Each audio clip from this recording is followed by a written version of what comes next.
Hello everybody, we are back again for more Your Hero Academia stuff. Sorry we're running a little bit late on this week's video, but things are getting a little crazy around here. But I won't bore you with all those details. Becca and I are here to answer your questions, comments, and concerns regarding the previous chapters, so let's get to that. Alrighty, so Simon, looks like he just got caught up.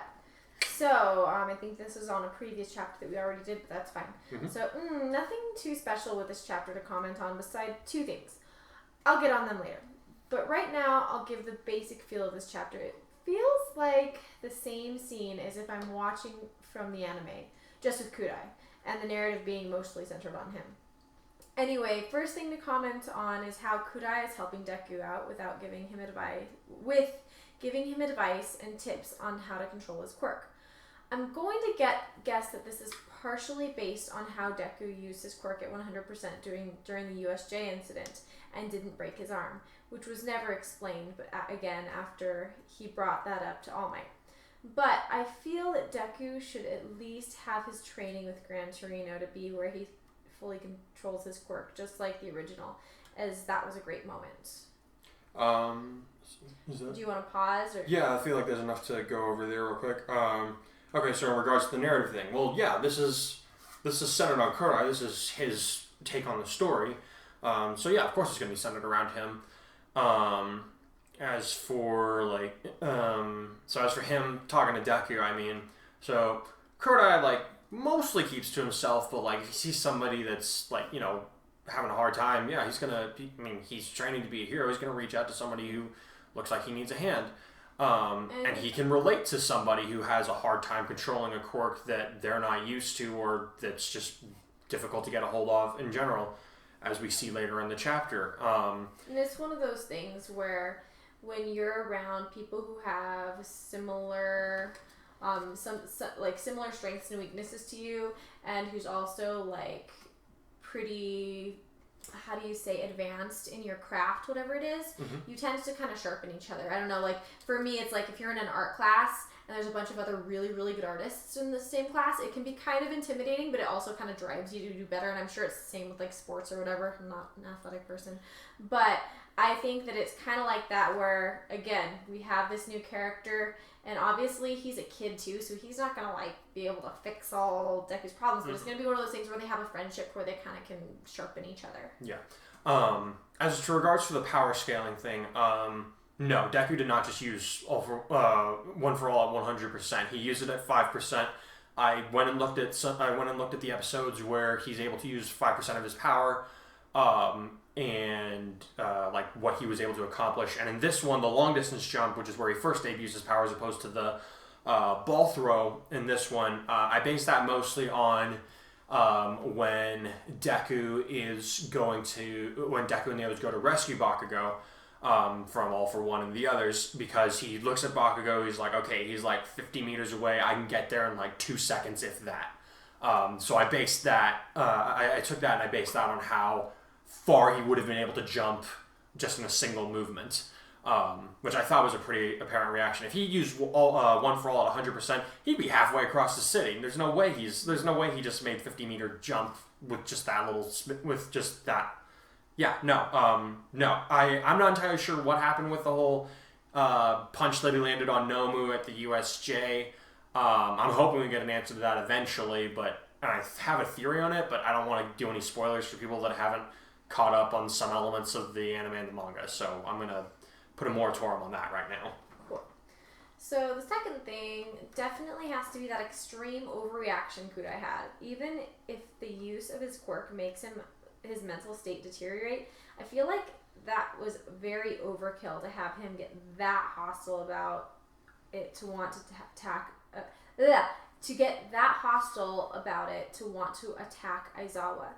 That would be like when Harry Potter blasted Snape in The Prisoner of Azkaban. The only difference between that and here would be that Kurai would be expelled.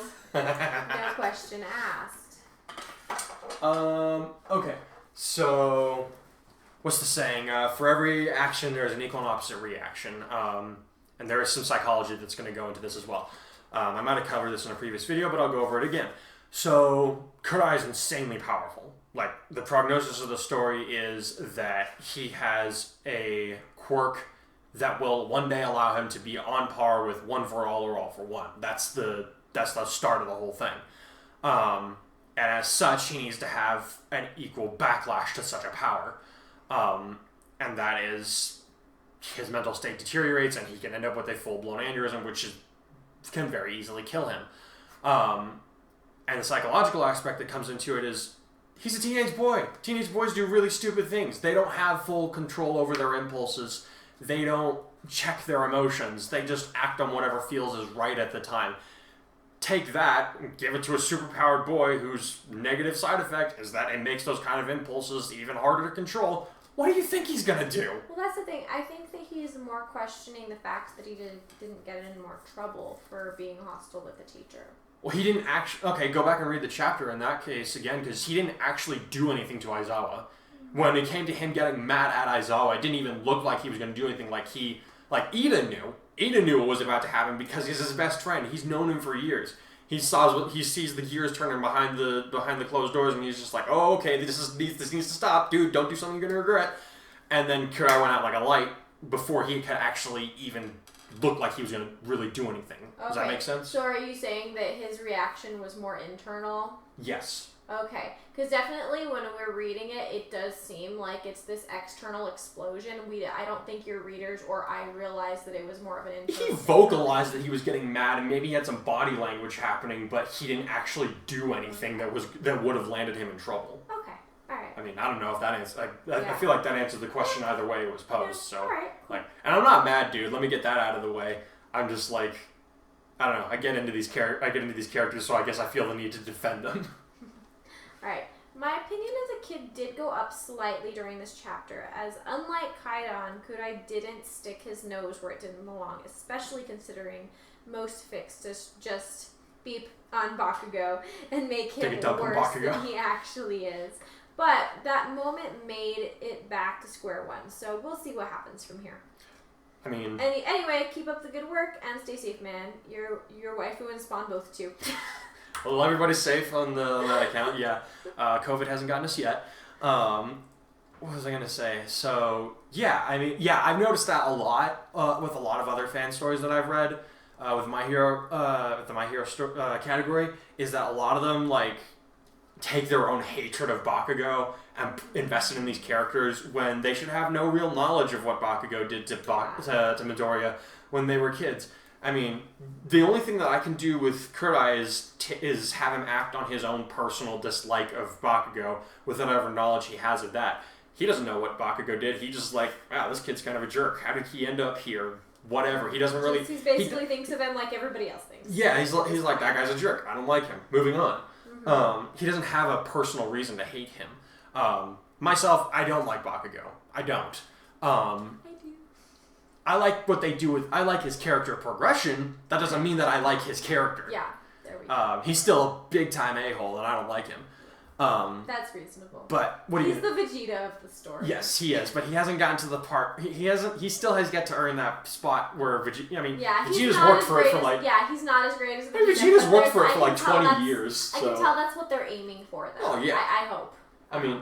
Yeah, and like I said, they're doing a very good job in a very compelling way of turning Bakugo's character around, for lack of a better term.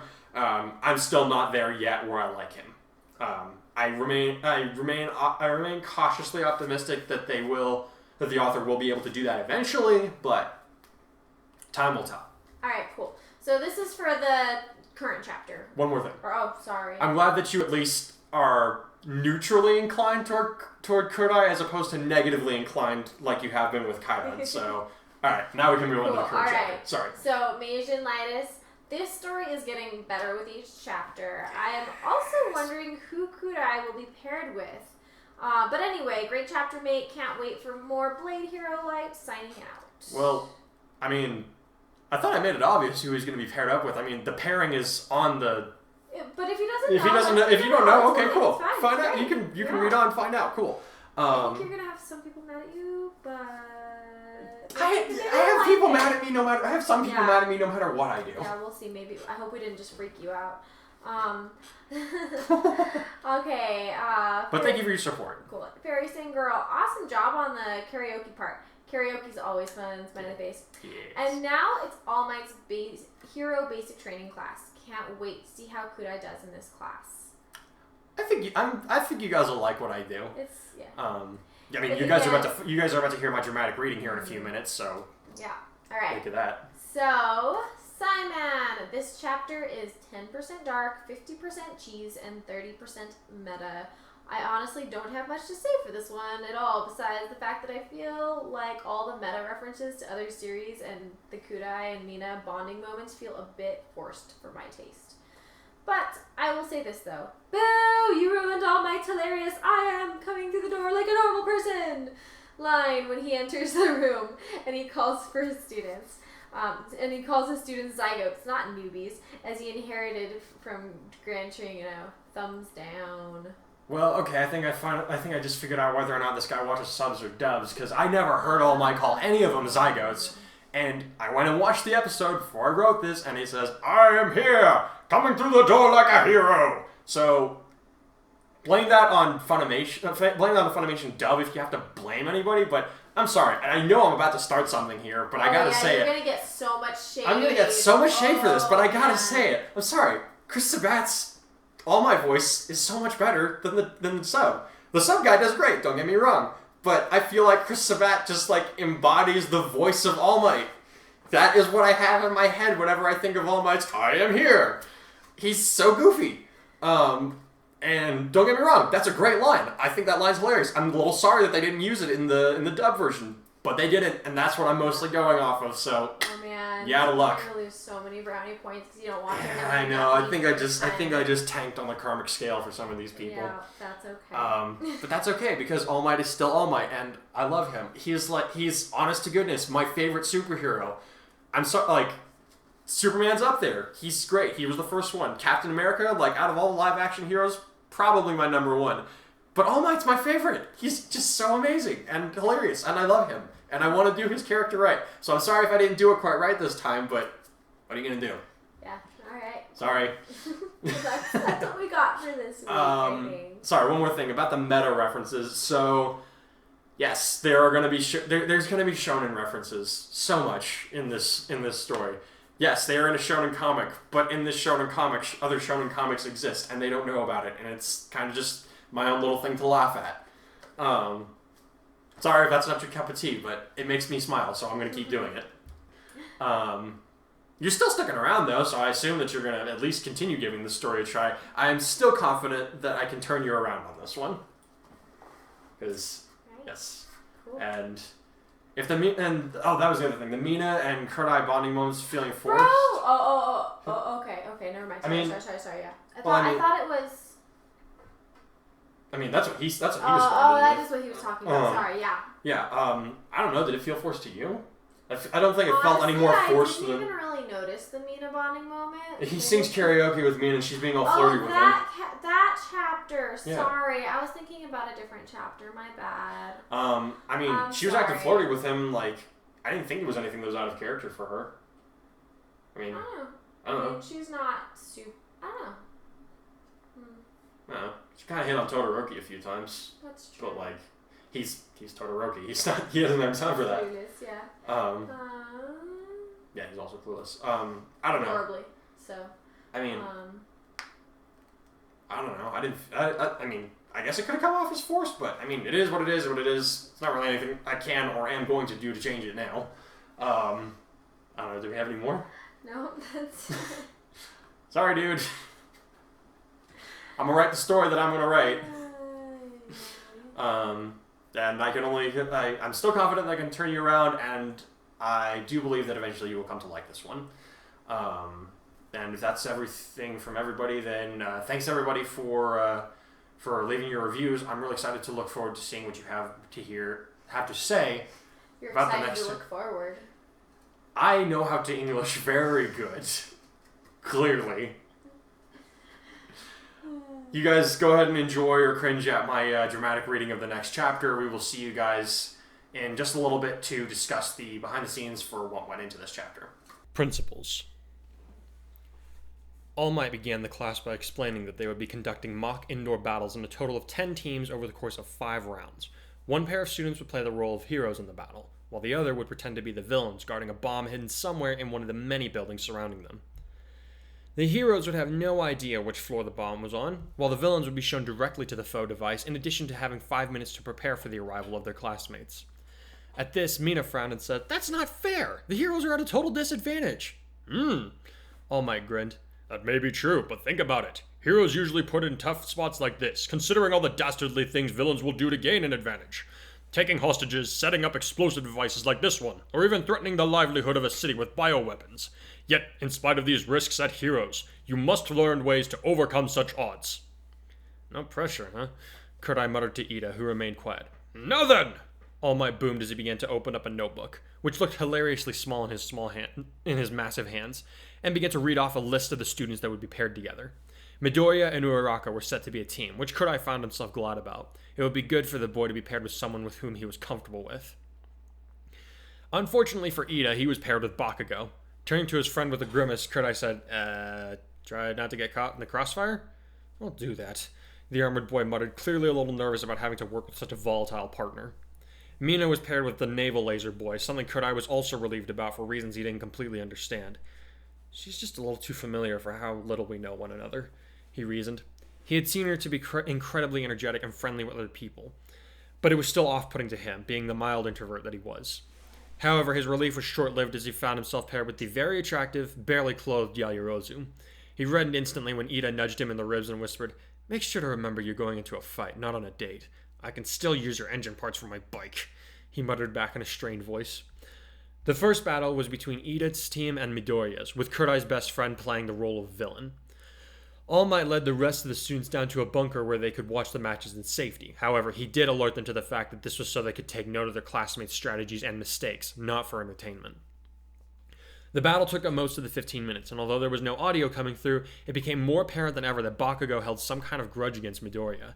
He went after the green-haired boy with reckless abandon, ignoring his teammates' urging that they work together to protect the fake bomb. He pushed the limits to how violent they were allowed to be, and at one point, All Might had to threaten him with failing the match if he continued to be so destructive. Ida performed as best he could, defending the weapon down to the last seconds with skill and tenacity that Kurai was sure Tensei would have been proud of. The bespectacled teenager even managed to get himself to play the role of a maddened villain pretty well, though Kurai found himself laughing at Ida's antics a few times. Uraraka managed to secure the bomb at the last second, making a few surprising uses out of her zero-gravity quirk that Ida was not fully prepared for. This meant that the hero team won, but it did come at a price. For his part, Midoriya fought bravely, and with a surprising amount of skill without using his quirk until the very end of the match. Unfortunately, since Bakugo wasn't giving him enough time to concentrate properly, he was forced to use his quirk's maximum power, which not only shattered most of the building in an attempt to distract both Bakugo and Ito, but also his entire arm. That wasn't even accounting for all the burns that Bakugo's explosions inflicted on him while he held him off. The poor boy wound up passed out and on a stretcher headed immediately for the nurse's office. He didn't even get to hear All Might's declaration that his team had claimed victory. After the freckled boy had been taken away to safety, the big man took the 3 remaining students back to the bunker to review their work. To the collective surprise of most of the class, All Might declared Ida as the most valued participant. "But, sir, shouldn't it be one of the winners?" Asui asked. "A valid question," All Might nodded. "Why didn't I pick Midoriya or Uraraka? Who has a guess?" "Sir," Yaoyorozu said, her hand shooting up instantly, "I can tell you why. Of all the people in this exercise, Ida was the only one to truly embrace his role." While the others mostly stared at her blankly, she put down her hand and said, "I'll explain. While Midoriya and Uraraka did win, they did so only because this was a training simulation. His final attack was too reckless given the hypothetical circumstances, and Uraraka's technique was much too imprecise to use around a live bomb. They took advantage of the fact that it was a fake to win the match. As for Bakugo, he was clearly blinded by a personal grudge against Midoriya, which clouded his judgment. His attacks were also reckless, even for a villain planning to bomb a city block, not to mention he had absolutely no thoughts about working with Ida. If anyone should have chased after the heroes, it should have been the more mobile of the two." Here, Kurai glanced at the blonde boy, fully expecting him to fly into another blind rage. However, he remained where he was, a look of shell shock plastered to his face. Yaoyorozu continued on to say, "Ito was the only one who thought the situation through. He removed any advantage that Uraraka might have had against him to the best of his ability, even going so far as to predict, quite correctly, that she would be the one to come and attempt to neutralize the weapon. He acted the part rather well, too." Kurai suddenly found himself appreciating the fact that he was paired up with this girl in particular. She got in on a recommendation, if I remember correctly, he thought. I guess now I can understand why. All Might was apparently having similar thoughts because he said, "Well, you missed a couple of things. Young Ida could have been a little more relaxed in his approach, but otherwise you nailed it." He then let out a little laugh that seemed at odds with his otherwise booming voice and huge physique.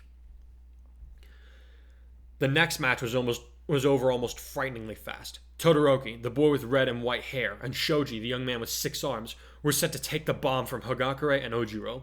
The invisible girl began the match by discarding what little clothing she did have in an attempt to sneak up on the hero team, but she didn't even make it down the first flight of stairs. Todoroki told his teammate to go outside before he proceeded to freeze the entire building solid. Since both the villains were barefoot, they found themselves stuck to the ground where the ice had bound them. The icy hero in training was able to just walk past the both of his opponents without so much of a single blow being traded, and secured the bomb in less than 3 minutes.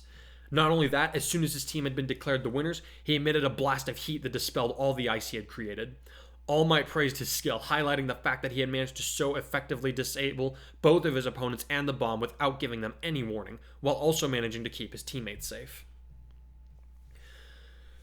Kurai and Yaoyorozu were set up as the villains in the 4th match. The hero team consisted of Kaminari and Jiro.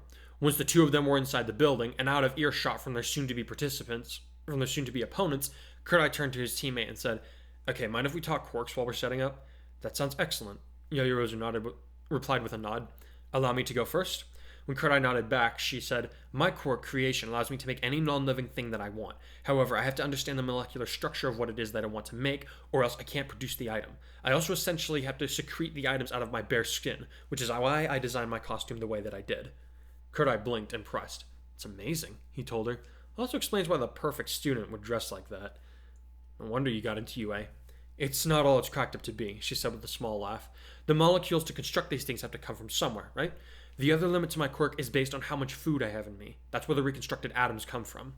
"Ah, gotcha." Kurai nodded. "So it's not like you can just pop out another fake bomb so we can dupe them, huh?" They had reached the first flight of stairs and began to climb them, heading for the 5th floor. "I could, but it would take a while, and more food than I have in me currently," she replied. "It was a good idea, though."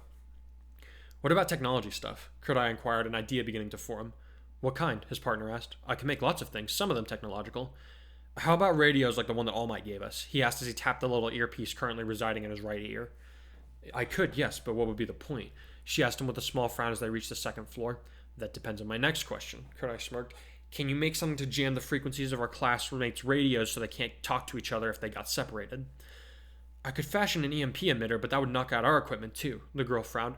However, in less than a second, her face lit up as she added, "But if I were to make us a new pair of radios after I set off the EMP, our opponents are in the dark while we can still coordinate." Kurai grinned broadly. "Not to mention that if this was a real bomb, you could just pop out another trigger after we fried the first one, right? Do we have a plan?" "It does."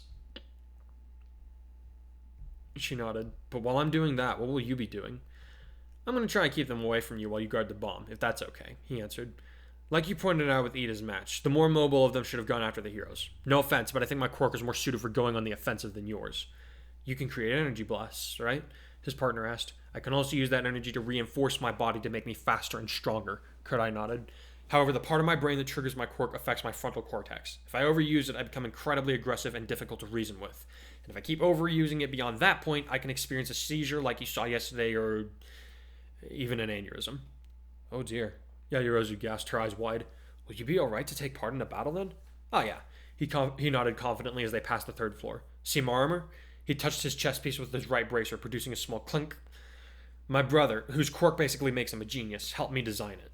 Not only does it help guard some of my vital spots and lend my punches some extra weight, each piece applies pressure to nerve points that help keep me calm, even when using my quirk.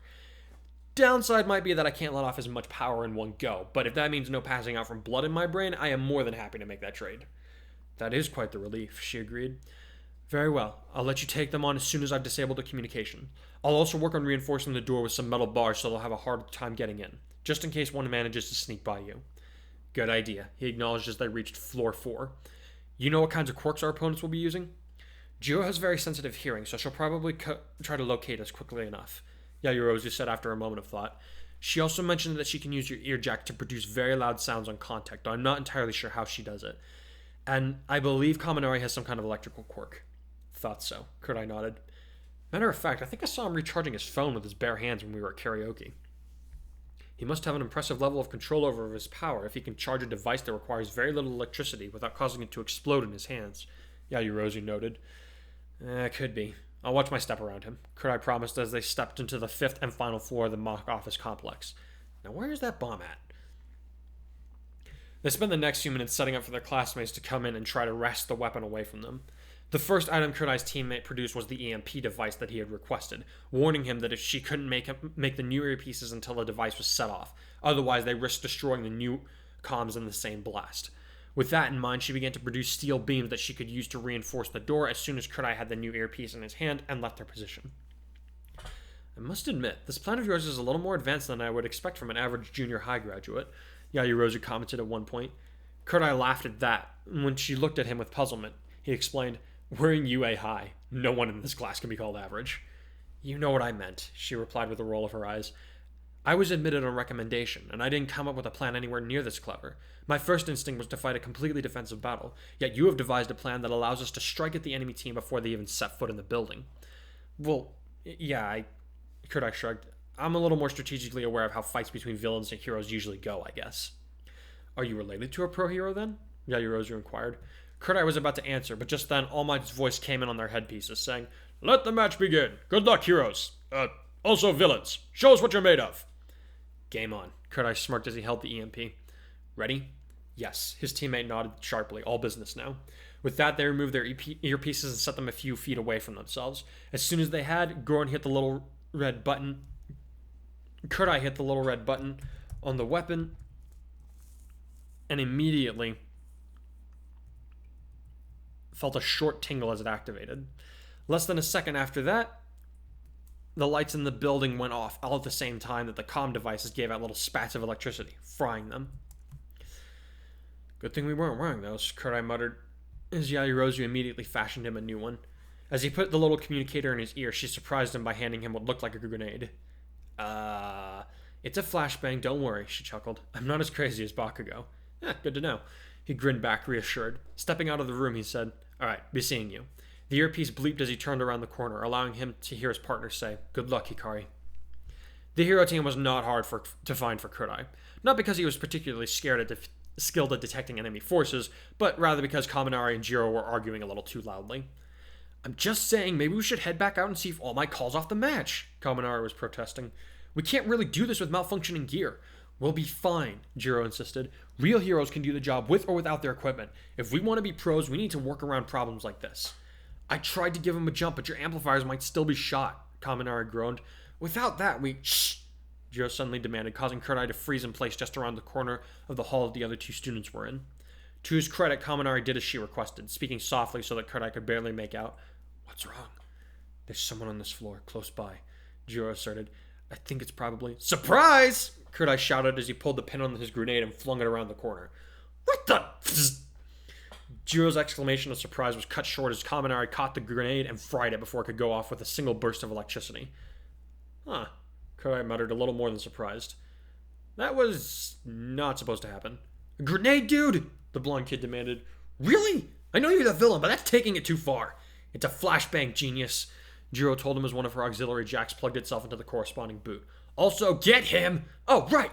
Kaminari exclaimed as he tossed the now useless grenade behind him and launched himself at Kurai, who had settled into a fighting stance.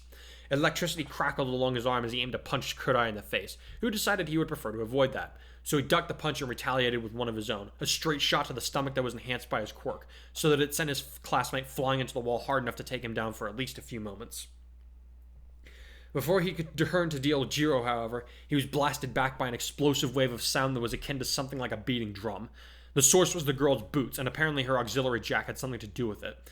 His hearing was damaged in his right ear, but the left one, the one with the earpiece in it, seemed mostly unhurt. He was able to tell at this time because Yaoyorozu's voice came out of it, saying, "Kurai, are you alright? I heard a commotion."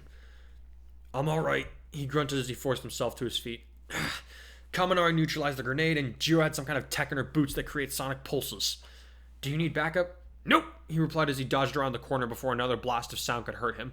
If I get captured, we still need you to safeguard the bomb. I don't know, make yourself some earplugs and set up a lightning rod in case these two make it past me. All right, she acknowledged somewhat begrudgingly. You better not lose to them. The boy smirked as Jiro came after him, planting her left leg in front of her body as she readied another sound burst. I won't let you down, partner. Miming a jab, he sent a small burst of energy at Jiro's leg, blasting the tech in the boot to smithereens and causing her to retreat hastily as she emitted a squawk of alarm. Now what? He taunted her, attempting to make himself sound as villainous as possible. I've taken out your best weapon, and I've got plenty more where that came from. Try to hit me with that sonic pulse from your other leg, you'll be picking bits of shrapnel out of these walls for a week. As Jiro fixed him with an icy glare, Kaminari came racing around the corner, shouting, Okay, where's... Oh, he's there. Glancing down at Jiro's destroyed boot, he paled slightly and added, So, your laser thingies, do they, I'm not shooting lethal blasts if that's your concern, Kurai sneered. You heroes will live long enough just to feel the heat of my device burning through the flesh of everyone you failed to protect before you go meet them in the next life. He even managed to add in an evil chuckle, though he felt absolutely ridiculous in doing so. Kaminari, you go find the bomb, Jiro ordered. I wouldn't do that if I were you, Kurai interrupted. Turn your back and I'll put you down faster than a rabid dog. Try doing it when I've blown out your eardrums and blasted you out that window down the hall, the girl countered. You can't fight me and chase him down. Oh, I can't? Kurai grinned as he cracked his neck. Trust me, this is gonna be fun. Kaminari glanced between his partner and their opponent for a second before he said, He's really good at the whole fake villain thing. What's your point? Jiro snapped. I believe him when he says that he can take us both on alone, the electric quirk user admitted. Also, I don't want him to hit me again. Ugh, grow up, Jiro snarled. Why don't you just hit him with a lightning bolt?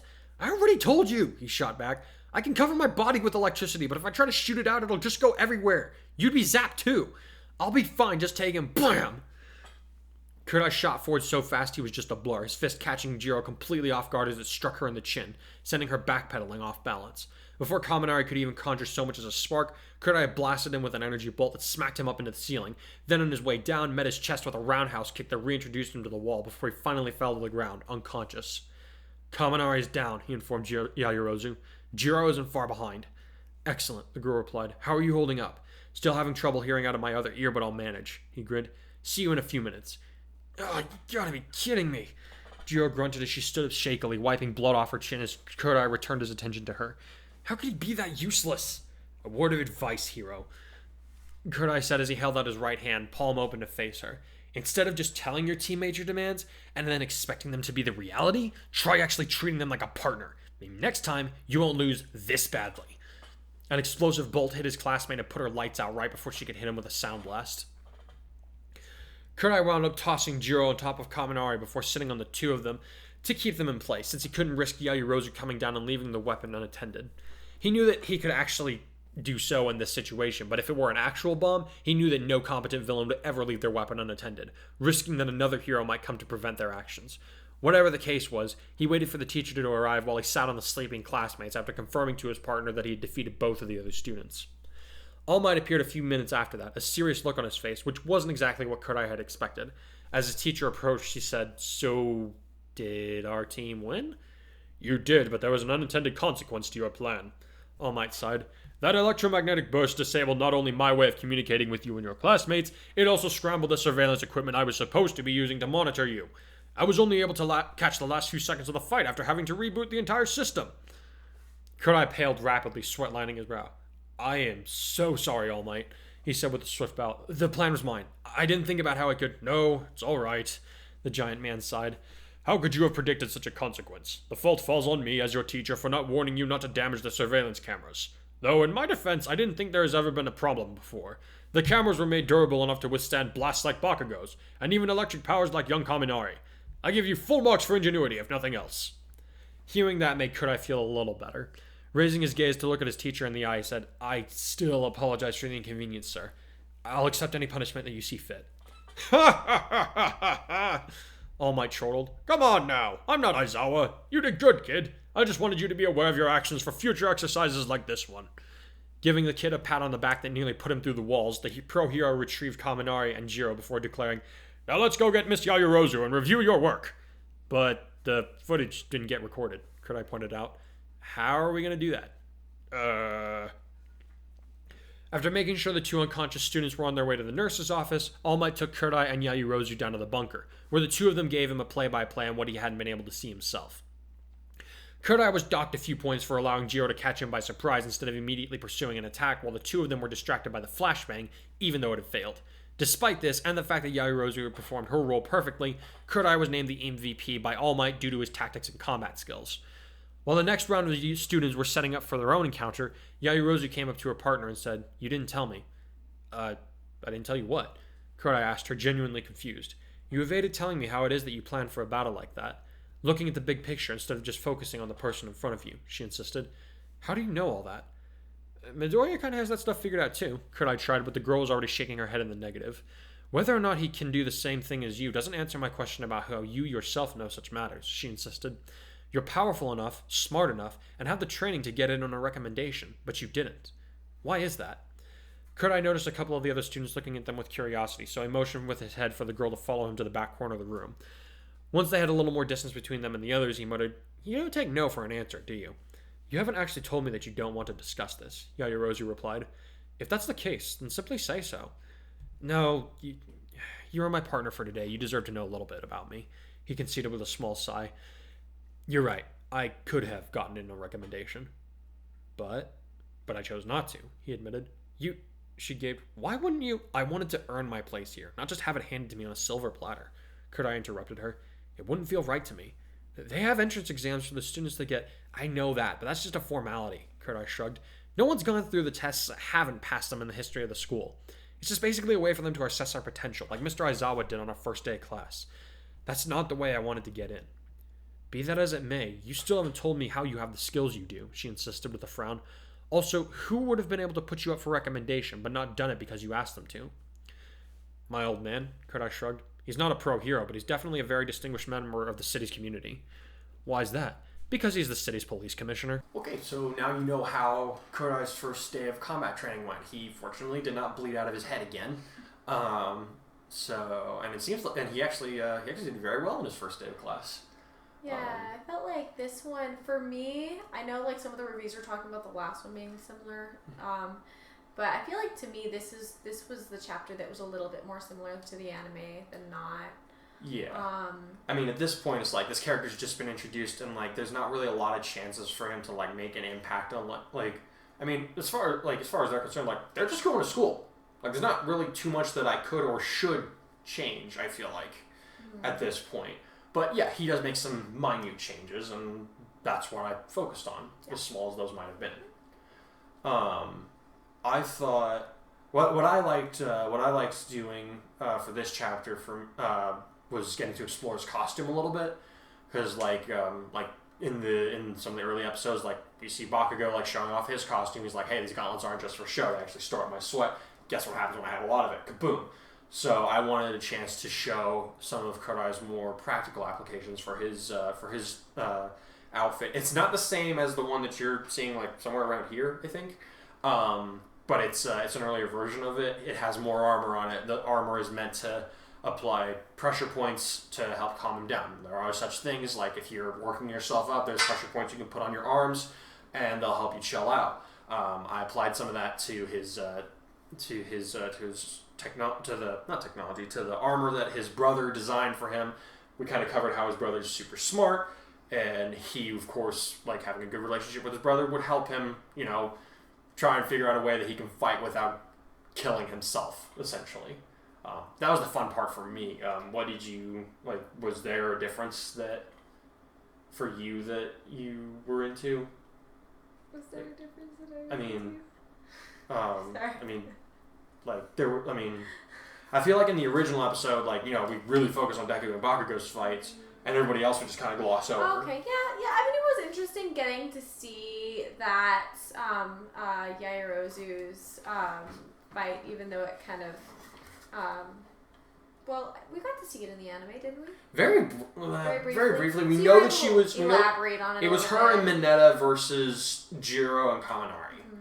Mm-hmm. Yeah, I thought it was a little different that. I actually, so little fun fact. I originally was gonna pair him with Todoroki.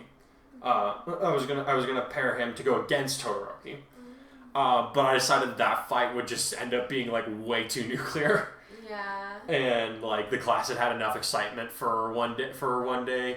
And I didn't really want to set him against. See what Todoroki can do, too, yeah, and just like how much he outclasses most of his peers. I wanted to do the same thing like with Yaoyorozu and Kurai, though. Yeah, I thought it was interesting though that he was the one kind of coming up with the strategy, because I feel like she's very good at that on her own. She is, and so I do have a reason for that. Again, when we see in the original show, Mineta is described as actually being very cunning and very smart. His intelligence he's actually 4th or 5th in their class in terms of academics. Wow. He's not dumb, which is kind of one of his redeeming qualities, even though there shouldn't be any of those because he needs to be gone, but whatever.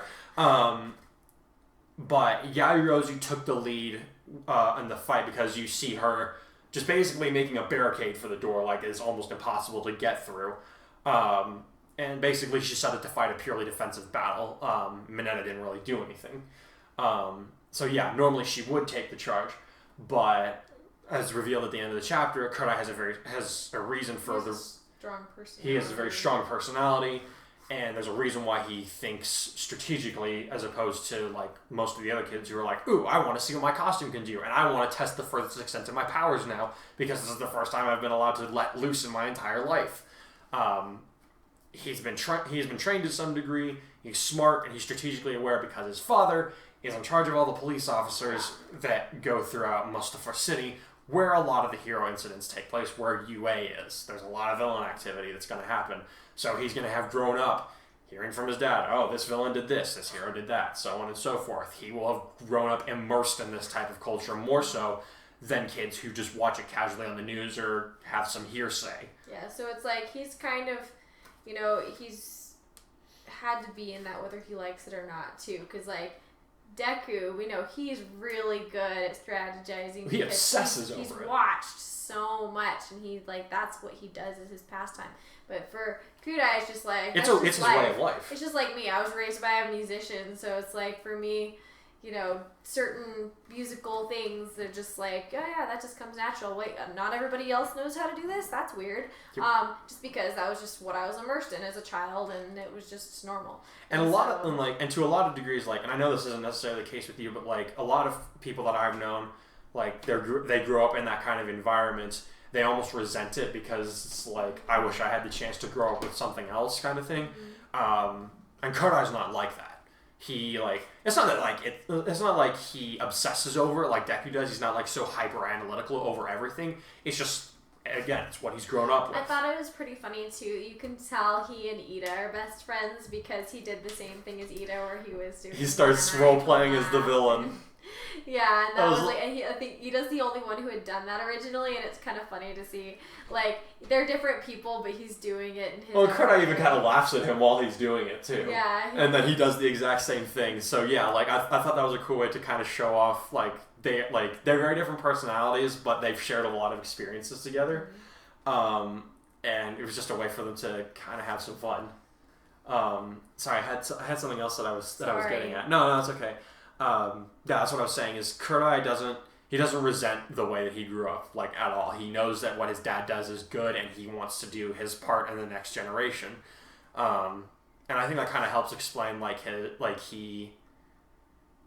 do I put not necessarily his standoffishness or his